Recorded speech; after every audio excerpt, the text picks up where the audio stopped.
Hello students, myself Professor Ankur. I welcome everyone for the GATE theory session on analog circuits. Today we are going to cover an important topic in op-amp, that is first order active filters and its application to develop a bandpass filter. This is our third session on operational amplifier. Let's start with the session.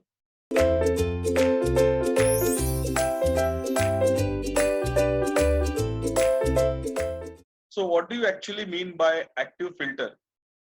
As everyone is aware that filters are basically circuitry. They are used for passing some set of frequencies and eliminating some set of frequencies. That's a basic duty of a filter. Normally such filters are realized using passive families with a combination of resistor capacitor. But whenever we try to go for a better quality output, we need to amplify the signal level also. So that's the point from where actually active filters came into picture, because active filters are circuitries which are giving you two types of operation. One is the filtering operation and the second is the amplification of the output. So the concept of active filters came with the realization of op-amp circuits or transistors, resistors, inductors and capacitor. So here we talk about the circuitries which are going to be a mixed element combination of passive and active family. Modern active filters normally do not use inductors because of the losses in the inductors and the size of the inductor. That also matters when you talk about these circuitries. We want to keep the size of the circuitry as small as possible. Also, the inductors are having impacts due to external parameters like magnetic field and any other fluctuations. So hence the normal connections of circuitries are realized using active family elements like operational amplifier and passive family elements like resistor and capacitors. Now we are looking at the first term, that is first circuitry, which is actually called as first order low pass Butterworth filter.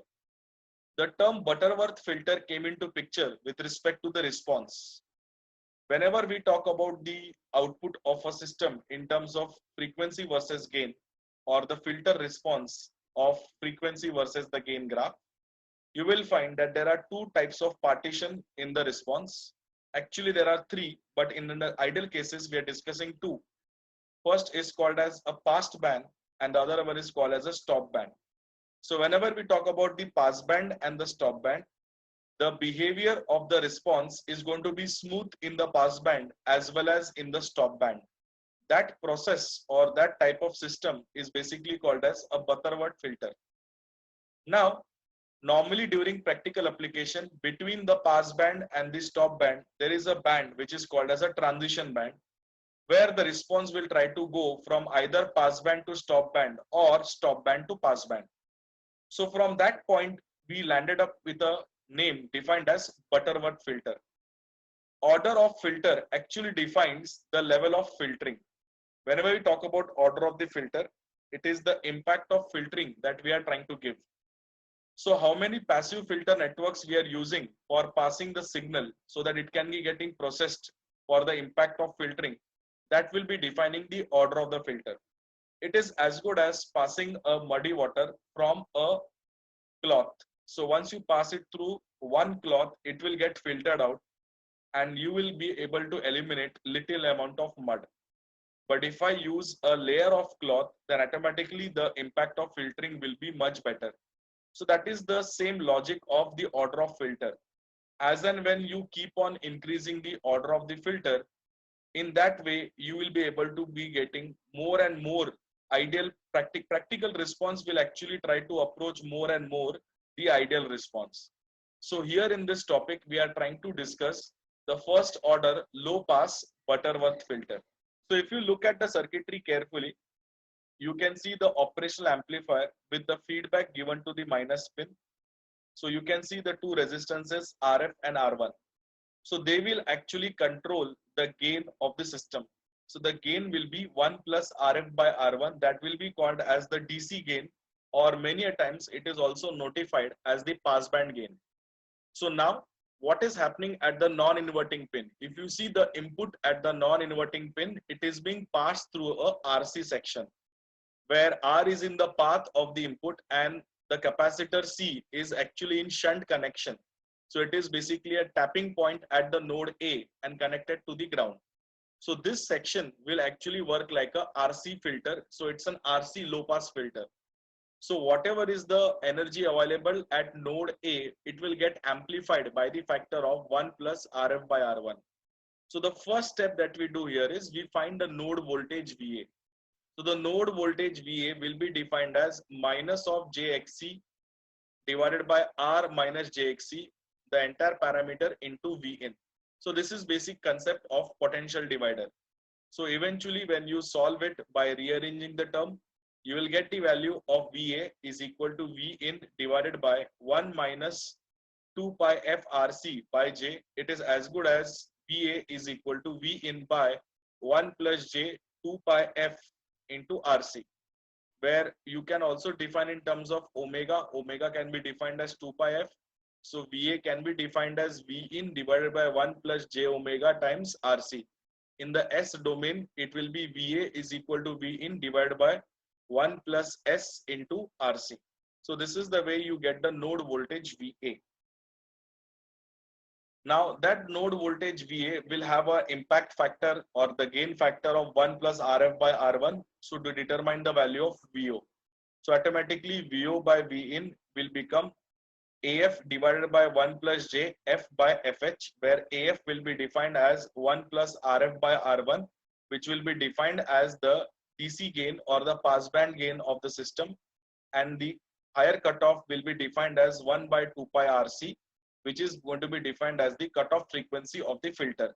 So now if we can see the graph carefully, the graph response is having better output at low frequency and the response will try to die out at the higher frequency, implies this is going to be a response of a first order low pass filter which is having a slope of minus of 20 dB per decade.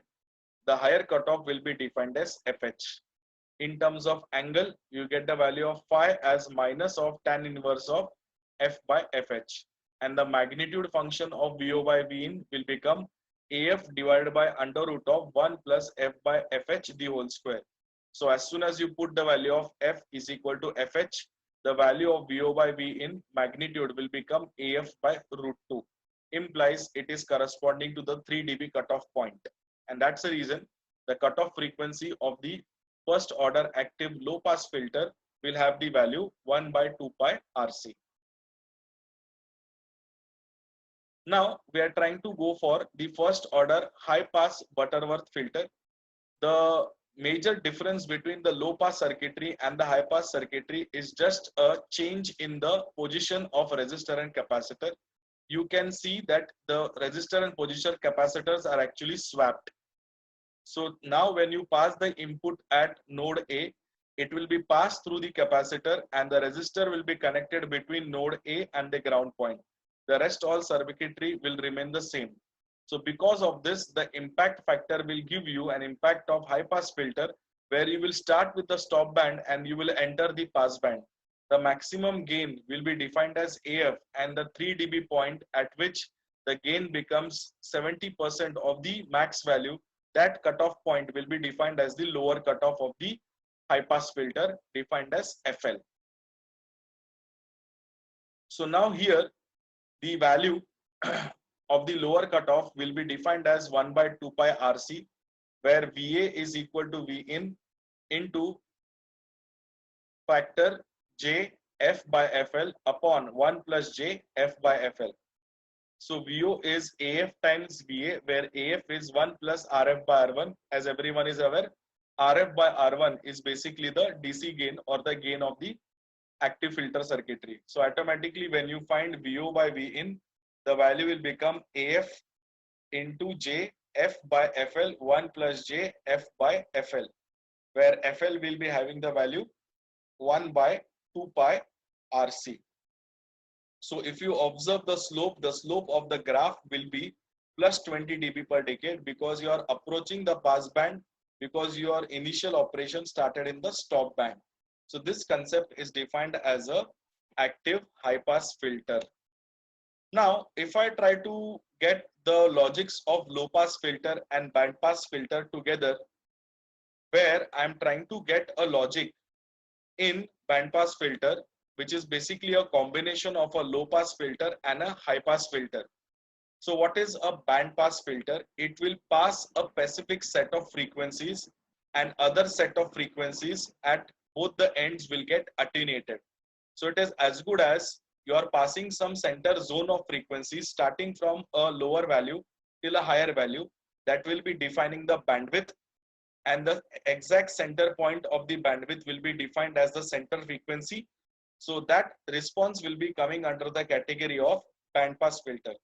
So now the band pass filter is always associated with a parameter defined as Q, where Q is defined as the quality factor or the quality of the output. Quality factor is basically a measure of quality of output. So a band pass filter can be categorized into two types of band pass filter. One will be defined as a wide band bandpass filter, and the other will be defined as a narrow band bandpass filter. So now when you talk about the bandpass filter, you can say that the wide band bandpass filter will have a quality factor, and a narrow band bandpass filter will also have a quality factor. Whenever the quality factor is very high, the bandwidth of the system will reduce. So that will give you a logic of narrow band bandpass filter. Whereas in the wide band bandpass filter, the quality factor Q is going to be on the lower side. Normally, the determination level with respect to a value of 10. So whenever the quality factor crosses the value of 10, it will be defined as a narrow band bandpass filter. And if it is less than 10, it will be defined as a wide band bandpass filter. Now, if you observe the diagram carefully, a normal wideband bandpass filter can be realized using a first order high pass filter and then followed by a first order low pass filter. As everyone is aware, a high pass filter is having a lower cutoff and a low pass filter is having a higher cutoff. So we are ensuring that the cutoff frequency of the low pass filter is bigger than the cutoff frequency of the high pass filter. Automatically the response will come something as shown in the figure, where you will have two stop bands and an intermediate pass band. The center point will be corresponding to the DC gain of the amplifier circuitry, which will be AF, and the cutoff point, which will be 70% of the AF value. We will land up at the FL and the FH. So between that space of FH and FL, we are actually talking about the bandwidth, and the center frequency will be exactly at the center of the pass band. So this is how you realize a band pass filter, which is basically a combination of a single stage, or you can say first order low pass filter and a first order high pass filter, where the high pass filter is connected first, then followed by the low pass filter. Now, if you try to go for a better response where the quality factor will be improved, in that case, the circuit will have modifications.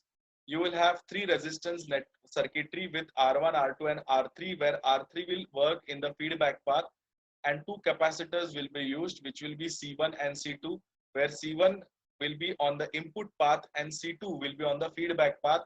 R2 will be connected between the node of R1 and R2, and that point of R2 will be now connected to the ground. The lower end of the R2 will be grounded.